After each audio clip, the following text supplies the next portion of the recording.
docteur bii ngeen gis moom kat da doon tëddee patient yu jigéen ñi lors de leurs opérations moom kat mujj nañ ko jàpp pour filmer ko.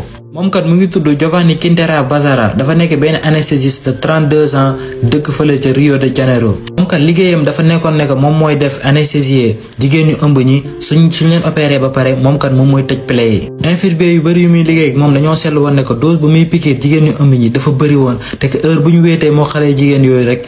comportement am day bizarre. dem na ba collègue yu muy liggéey ak ñoom ñëpp dañoo demoon ba suspecté ko mais xamuñ exactement lan moo tax mu amoon comportement bu bizarre boobu léegi collègue yi dañoo demoon ba def benn réunion il décide de placer benn caméra ci salle d'opération bi pour xam lan moo tax. léegi nag ci lañ placer caméra bi ci salle d'opération bi léegi un jour ba caméra bi di filmer Giovanni piqûre patient bi ba pare di ko tëddee léegi nag caméra bi jël ko après ci lañ découvrir ne que moom kat à chaque fois il avait l'habitude di tëddee ay patients yoo xamante ne da leen anesthésier ba pare. loolu kat mu ngi xew le 5 juin 2022. léegi ba collègue mi gisee vidéo bi ci lañ woo directement la police après ci lañ ko arrêté après enquête ci lañ xam ne que loolu kat tàmm na ko di ko def na ko plus de 6 filles actuellement mu ngi en prison te ñu ngi étudier preuve yi pour mën ko daan.